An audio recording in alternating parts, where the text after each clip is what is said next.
Yeah! Woo! AfroTech, what's happening? What's up, AfroTech? It's a beautiful room. All those Negro spirituals was playing. I heard Nuck If You Buck, back that ass up. It's a beautiful thing. Okay, so Shar, since you are really one of the biggest leaders of the Black mental health movement right now, and I have a business in wellness, after we just did this turn up, I thought we could all get centered before we enter into this dialogue. You get grounded? Yes, let's get grounded. That. If your legs are crossed, maybe gently uncross them. Let's get comfortable. And don't worry, this is quick. Yeah, see if your back's straight, anywhere you're holding tension. We're right in the middle of the day. It's a big weekend. Now let's gently close our eyes if you feel comfortable. We're just going to do a couple quick breaths to get centered. So we are going to inhale through our noses, imagining that we're filling our lungs like beautiful balloons. And we're going to inhale for 5 seconds. We're going to hold at the top for 3 seconds. And then we're going to exhale through our mouths. And don't be shy. You can make noise. All right, so let's inhale. Release. Feel free to make a sigh just like that on the way out. We're going to do this 2 more times. Let's inhale.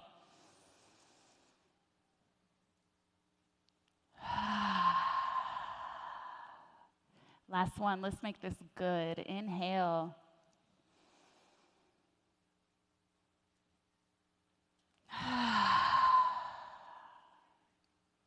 Ooh, that felt good, right? Somebody's like, it's way easier when it's kush smoke. We are in the state where you can do that too. All right, Charlamagne. So today we're talking about building a multifaceted media company empire. And obviously, I know your story very closely. We go way back. But you have a really huge umbrella right now. You have an umbrella that's still growing with all of these businesses under it, from 2 New York Times best-selling books that have been released in multiple editions. Can't even count the money coming in from that anymore.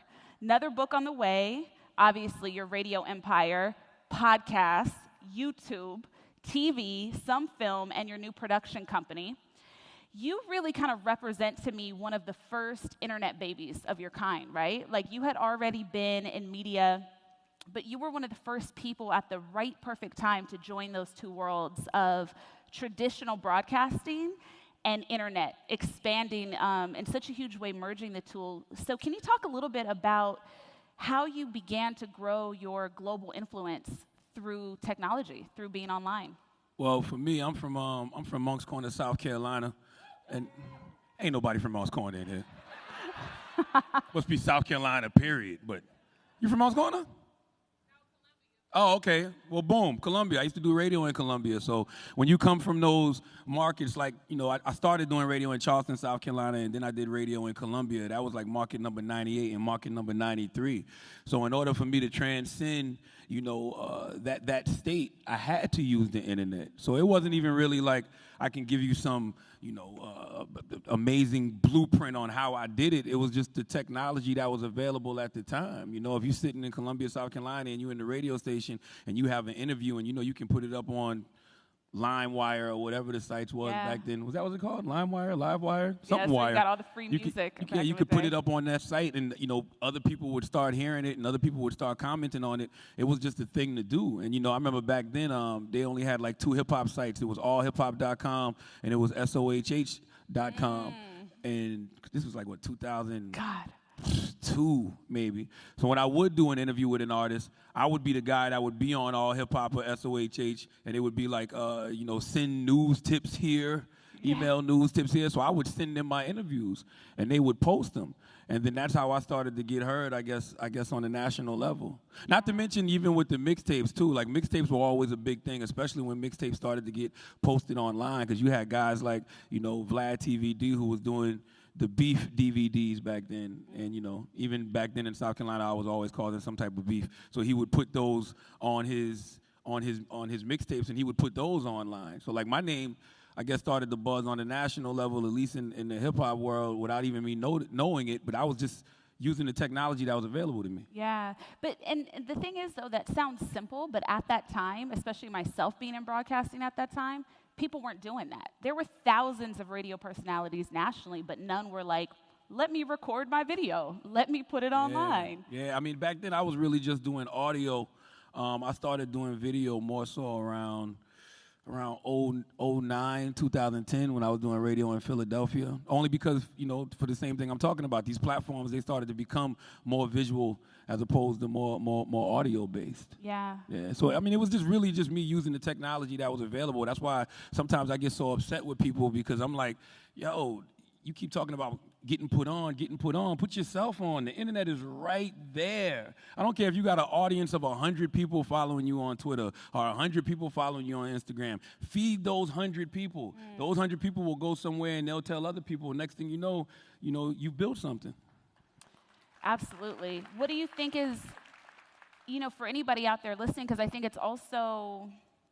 It's kind of like when you go into a restaurant and they have so many things that you can order that you almost feel like, I don't even know, I'm not hungry anymore. Mm-hmm. That's kind of how the internet is now, this idea of content. So what advice would you give to creating meaningful content or content that can help you grow your empire and your business, get your voice amplified?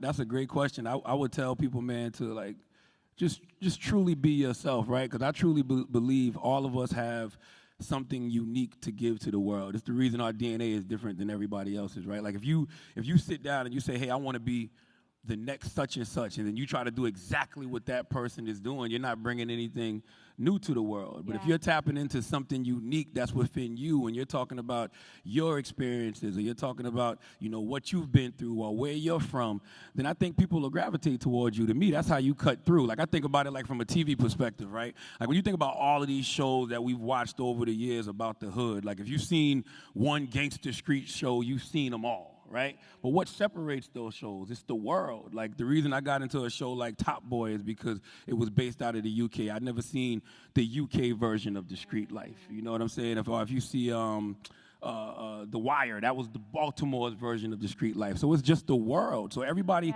we all have this unique world that we come from. So, tell your story. Yeah. And if you want to put some sauce on your world like they do on a show like Power, you can do that too. But it's still a unique world because you've never seen a black guy and a white guy running a criminal organization in that way. Yeah. Power's the only show that I root for the white guy, by the way. It's terrible.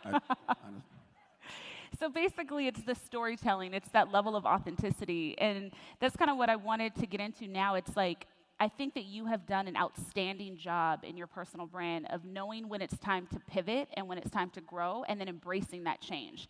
Because in this world that we're in now with this constant documentation that never stops, it almost feels like you're stunted by past choices, or you don't quite know what you want to go out on a ledge on because is it going to be in or cool in a year, in 2 years? Will you be blamed for something, coming in the future? And I think that for you, you've really represented this beautiful flexibility and authenticity of creating space for your personal brand to change as you change, right? When we think back to some early interviews and, you're talking about vintage vagina. Or, there's just...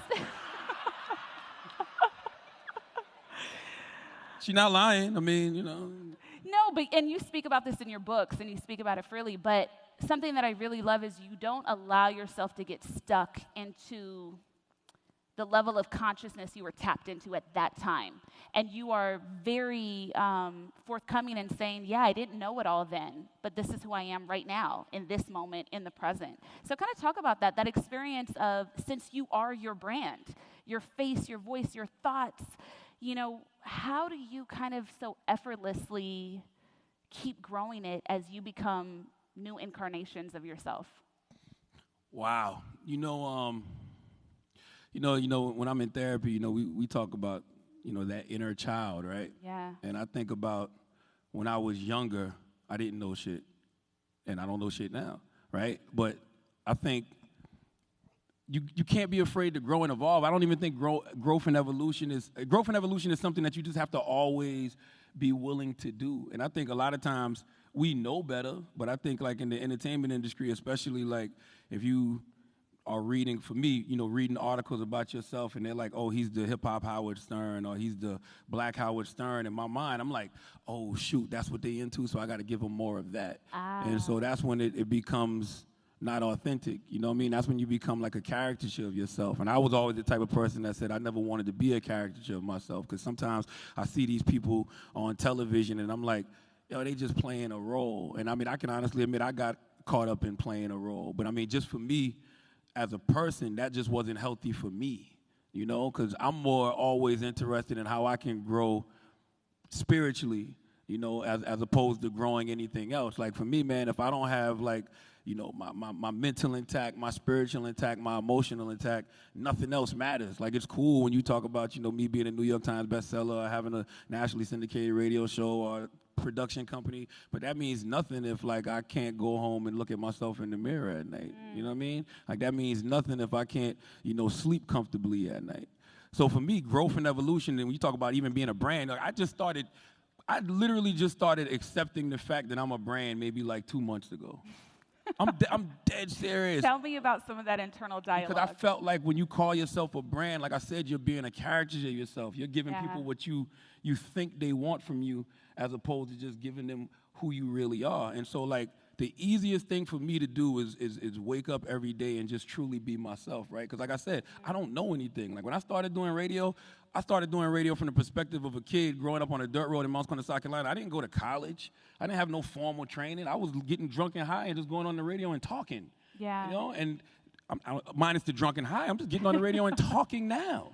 You know what I'm saying? So it's just like the easiest thing to do is be myself. So if I'm walking into the studio every day and I'm really going to therapy every Friday at 3:30, and I'm really, trying to do this mindfulness work on myself. Why wouldn't I take the listeners on that journey with me? Like if I'm a married man, and I'm a father, and I'm having kids. I got 3 daughters now. Like why wouldn't I take the listeners on that journey with me? So even when you say, yo, that's a brand, like nah, this is my life, and my life is the easiest thing to talk about. And it's so interesting, because that is where I think businesses and companies and things that we're starting, now it relies so much more on you being your authentic self than it ever has before. I went to this talk recently, and Billy Porter was speaking about his show Pose, which I'm obsessed with. And the person moderating the panel said, yeah, you are so authentic. People love your authenticity. And he got a little upset and he rolled his eyes. He said, people like my authenticity because authentic is in right now. He said, I've been being myself for the past 30 years and couldn't get roles, or I couldn't get opportunity, but now because being authentic is in. So I think there's a big difference in understanding what that is too, especially as this influencer conversation continues to grow, this curated showcasing of yourself, if you will. Is being authentic really in though? Only reason I say that is because I've always felt like the truth cuts through, right? But I mean, even we think about the era that we're in now with this whole cancel culture, right? Like, I guess I was being authentic 10, 15 years ago, and you're using that against me. It was cool back then, It's kind of what got me to this point. But then you're bringing it back to try to ruin me 15 years later. So is authentic really in? I don't know. I think people want fake honest. I think they want fake authentic. I don't know if they really want this organic authentic. They want that GMO Popeye's chicken authentic. I don't know. I think it's such a multi-layered thing, because you're as authentic as the evolution of society in that moment allows you to be, right? So like conversations have been happening at such a rapid pace right now than ever in human history, especially in the last 2 to 5 years. Our expectations of the levels that other humans should be on has increased. So I think back then you were being authentic for what was authentic to the world in that moment. Right. And now you're showing up as that in this moment. But speaking of your past authenticity, let's talk about recovering your brand from when you're getting called out for past behavior. I think a lot of public figures like yourself do it really wrong because they just want to avert attention to that version of them. So how do you strategize when people are confronting you with things maybe you said without thinking a few years ago? It doesn't bother me, and the only reason it doesn't bother me is because I'm not afraid to talk about those things to begin with. Like, you've read both my books, and that's what I talk about. And, like for me, I'm big on transformation. Like that's why I always gravitated towards the Nation of Islam. I'm not in the Nation of Islam, but I've always gravitated towards, the Honorable Elijah Muhammad, Malcolm X, Muhammad Ali, because they always take the worst of our people and help them to evolve and be the best versions of themselves. And one of the first books that I ever read back in the day was called From Niggas to Gods by Akil. And it talked about that transformation from, that nigga mindset to your divine mindset. And, so for me, I'm the type of person that I got to use my past because I don't have anything else. Like, I use historical references from my life, to help other people, So it's like, when I've gone through certain things, like Jay-Z said, I went through that, so hopefully you don't have to go through that. So I don't ever have a problem talking about anything from my past or any of my past behavior, especially being that I'm not that person now. I think it's hard to have those conversations when people can look at you and be like, nigga, you ain't changed. You know what I'm saying? But when the growth is evident, when the evolution is evident, then it's easier to have that conversation, Yeah. I just want this generation to let the Malcolm Littles become the Malcolm X's, I think that's very hard for us to do. Yeah, and I think that comes back to something you always say on the show, right? Stand in your truth. Live your truth so nobody can use your truth against you, even though they still will. So I want to talk about some of the leveraging that you use in business, because you have evolved since you started radio in Monk's Corner to be one of the biggest celebrities, especially in urban broadcasting, that there's ever been. None of that is true. All right. I've seen your house. Like, you get in the Relax, Dev. I've seen your house in Cabo. You getting all right? Okay, we're not going to go there. Okay. But how do you leverage your brand power in negotiations, especially as you build out some of the things that you're putting under your umbrella now? Well, I'm in media, right? And Malcolm X said a person who controls the media controls the minds of the masses. But really, it's just about numbers at the end of the day, right? So when you have a nationally syndicated radio show like The Breakfast Club that say, like, it's top 2, 18 to 24, but it's also top 2, 25 to 54, which is unheard of, but we're old. So it's just like you got the best of both worlds, and then you have, a podcast that's getting like 4 to 5 million listens a month, and The Breakfast Club is doing like 8 million listens a month, and then it's like you have your social media influence as well. Like, they see the numbers, they see the influence. Like, it's no secret when they send an author to The Breakfast Club and then their book hits the New York Times bestsellers list. Like, they just know numbers and they understand numbers. So when I'm in these meetings and I'm, pitching things for myself or I'm trying to sell things, like, they just understand that comes with part of being in business with Charlamagne. Yeah. Like, you basically got built-in PR. You got, you don't have to spend as much on promo because this guy's going to do it himself, even though I want them to spend promo, but that's one of the problems I have with a lot of these companies. They think that they can just get in business with me and they're going to get it for free, But, yeah, it's a numbers thing. That's all. They know I got numbers. So when you're kind of doing some of these negotiations, maybe that are not connected to radio, but like those brands, are there things that you'll accept other than, like, monetary currency? Like, how do you? Oh, yes. Equity. I take equity in companies all day long. I have a lot of investments. A lot of my investments aren't even financial. It's like I'm trading what I can do for your brand, for equity in your company. I just think that makes sense. Like, I don't want a $10,000 check when I can see $10 million in 3-4 years. Like, what's the point of that? I think about, like, movies like, Get Out, and Jordan Peele. I think he paid for that movie for like $4 million, but he offered a lot of the stars of that movie just some equity in it. And that movie went on to make over $100 million. What was that check like, as opposed to the SAG-AFTRA union scale that they was gonna pay you? So a lot of times, man, you just gotta have some futuristic vision with it. Like I'm thinking 4-5 years from now all the time. There's actually this famous story that is a sad version on the opposite side of George Lucas making Star Wars. and offering the cast equity in the film, and the only person that didn't take it was James Earl Jones. Lord have mercy. The force was not with him. He supposed to get that money. That's the voice of Darth Vader. God damn.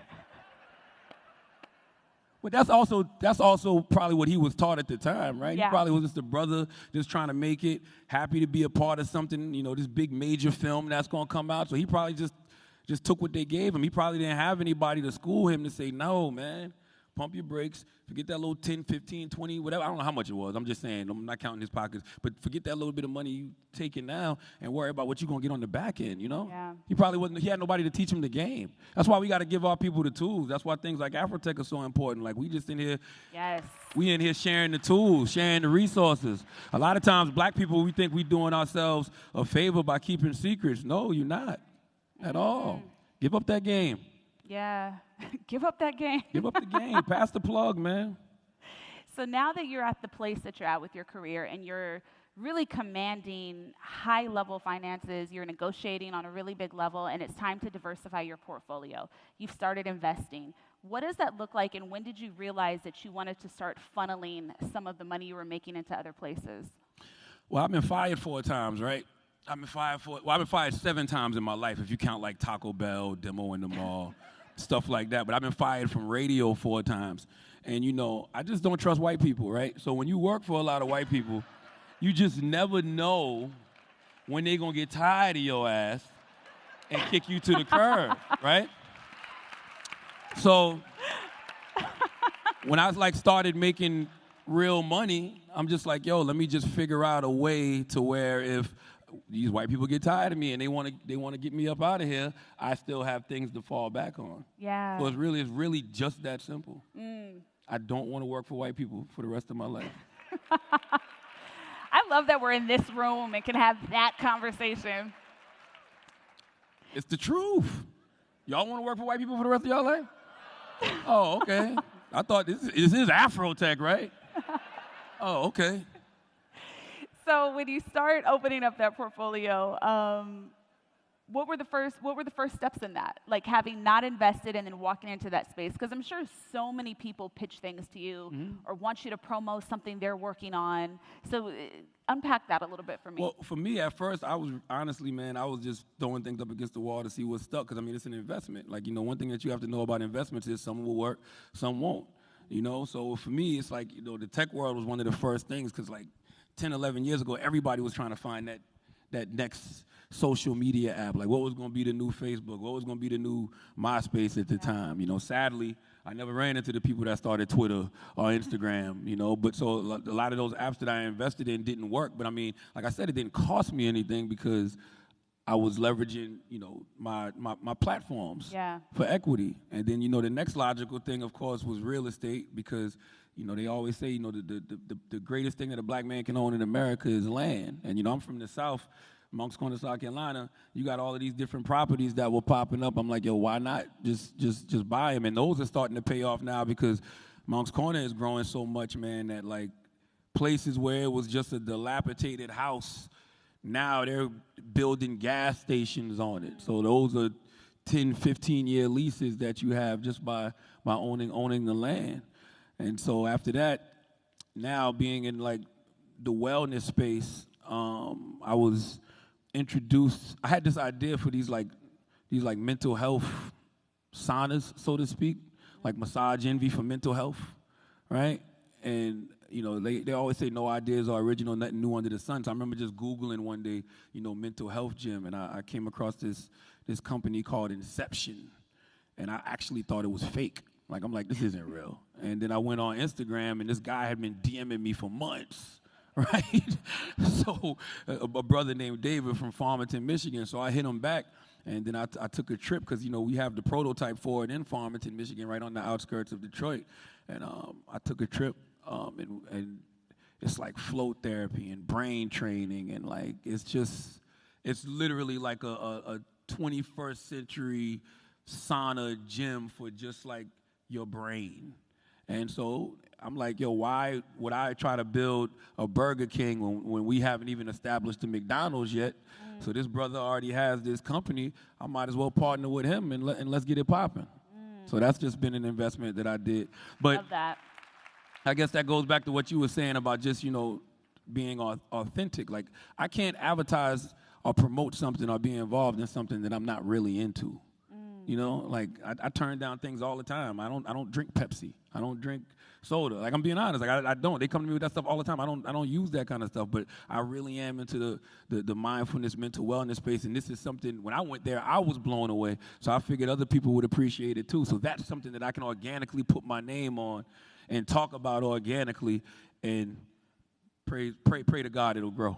Yeah, I think that's so necessary, like just the idea of that, especially in Black and brown communities. And now, I mean, obviously your brand has grown so much larger than just radio or just any one thing, and you're really delving into this mental health space so beautifully. Would you share with us maybe some of your desires and intentions of growing that in the next couple of years? I mean, growing that is really just growing myself. Like, I just want to be the best version of me. Like, once again, I'm only talking to y'all about things that I know have benefited me, that have helped me. Like, I started going to therapy a few years ago, and it literally just changed my life. It was like, it's like, you got a junky closet, right? Like, you got mad clothes all in your closet. You got sneakers and jeans and T-shirts thrown all over the place, and you go in this closet and you just start organizing stuff, and you start giving away.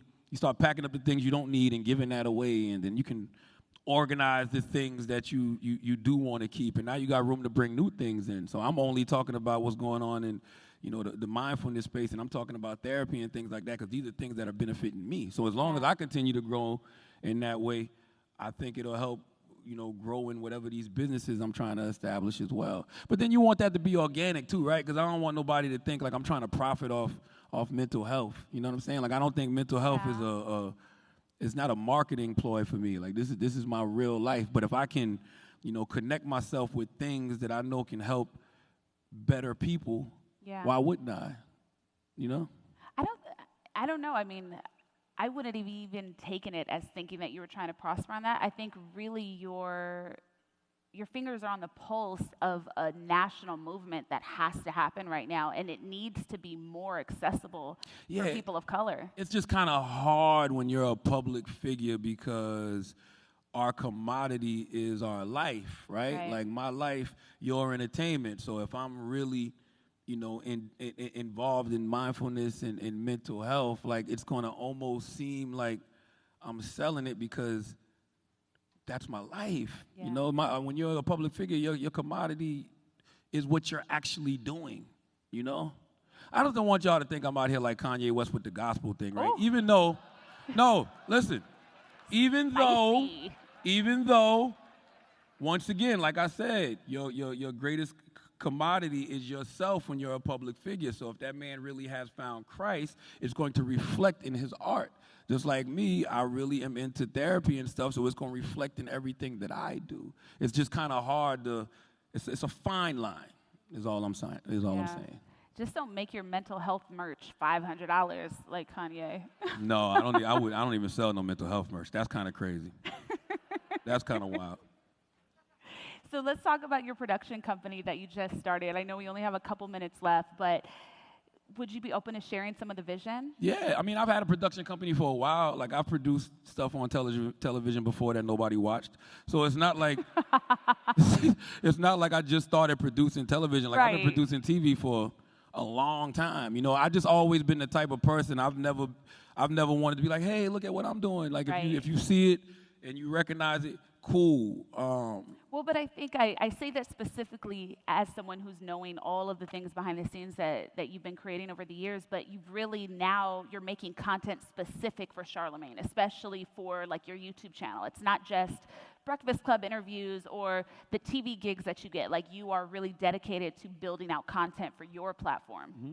Yeah, I mean, just because the conversations are different, right? Like, the things that I want to talk to people about it different. Like I said, mindfulness. When you see me sitting down talking to somebody like Gucci Mane, it's because I want to have a conversation with Gucci Mane about growth and about evolution, because you've seen what he used to be about. You know what I mean? So you see that transformation. So for me, that serves a bigger purpose because, once again, everything that caused me to grow when I was younger was watching how other people grew and other people evolved. And whether we like it or not, the people that these kids are being inspired by are usually brothers and sisters from the hip-hop world, brothers and sisters who really were in the street in a real way, who really were probably some terrible people 10, 15 years ago. So when I use my platform, I'm really just using that to show that generation, look, this is what we can become. Like, who's going to have a conversation with Gucci Mane about therapy and mindfulness and mental health? It has to be somebody who's in that same space and in that same energy, you know, and it speaks that language. Yeah. So that's what I'm using my platforms for. I think you're just a brilliant example of really being able to make a brand grow as you grow. Because I think what's really hard for personal brands and for companies, it's you feel like, oh, I'm going to lose my audience because I'm changing, you know. But I think that you have a lot of open space and respect for the fact that your audience can rise to the occasion too. Yeah, we're all growing. We're all evolving. If you're not growing and evolving, you're dying. I would hope that every listener that I've had over the past 10, 12 years has grown in their life. Like, they're getting married. They're having kids. Like, we're all living the same experiences, you know. And plus, I used to sit back and look at, like, the radio personalities, man, and I used to be like, why is he 40-something years old still trying to act like he's 20? They dyeing their beard and they wearing, like, you know, they still trying to, like, dress and look young and they, like, talk. Like, why? Just why not be afraid to just grow? I'm 41 years old. I'm married with 3 kids. Like, I love what my life is, you know? And like Muhammad Ali said, the man who thinks the same at 50 the way he did at 20 has wasted 30 years of his life. So why would I waste my life and waste y'all time too? Like, we're all growing and evolving together. Like, yo, me and Dev, right? I've known Dev for, like, I don't know, 14 years now? Yeah. Me and Dev used to literally sleep on each other's couches. I don't mean that in a figurative way. I'm talking about, Dev, I'm in L.A., I don't have no money. I've got a meeting tomorrow. I need to sleep on your couch. Charlamagne, I'm in New York. I don't know if you have money or not. I mean, you can still cut me a check. Yeah, but we used to literally sleep on each other's couches. So you see this 14, 15 years later, 14 years ago, we discussing the same dreams and talking about the things that we're actually doing now. If that don't show you that growth and evolution is real, I don't know what will. Yeah. Yeah. Well, I just got out of time, but for everybody in the room, if anybody wants to talk to you about businesses and growth while you're here, what is the best way for someone to approach you with their idea or their business? Not today, because I got to catch a flight. So I'm literally in and out. But I mean, you can listen. You can always hit me on social media. Like, I'm a very I like engagement. You know, so you can always hit me on Instagram or Twitter at CThaGod, CThaGod. But I'm not hard to get at. Like, you know, I got business contact information on my Instagram and my Twitter. Like, I'm not hard to get at, and I am the type of person that definitely will respond because you never know who's going to be who. I don't front on people. You know what I mean? Like, you don't know who's going to be the next, you know, Robert Smith. You don't know who's going to be the next, you know, Byron Allen. You don't know who's going to be the next Charles King. You really, honestly, truly don't know. So I'm the type of person, if you got a semi-good idea or a good idea, I'm going to at least check it out and see what it's about. Yeah, I love that. Before I wrap up with my final thoughts for you, I just want to take a quick second, and I want to recognize the phenomenal woman that is Morgan, sitting right here in the front, for creating this epic space and event. Word. Queen, I honor you, and I'm grateful for your life and for what you've built. Now, AfroTech is fire. This is like Wakanda. You know how at the end of Black Panther, when they landed in Oakland, and Black Panther was telling Siri, like, we about to build that. They built AfroTech. Word. Yes. Word. Charlamagne, I celebrate you. I honor you. I love you, Dev. So brilliant. And Thank you. I'm grateful for what you share with the world, and I'm grateful that you have grown in the way that you have, and you're taking all of us along for the ride and helping to unlock people that look like you with the tools that you've been given. Thank you. Thank you, Dev. Yes. AfroTech, peace.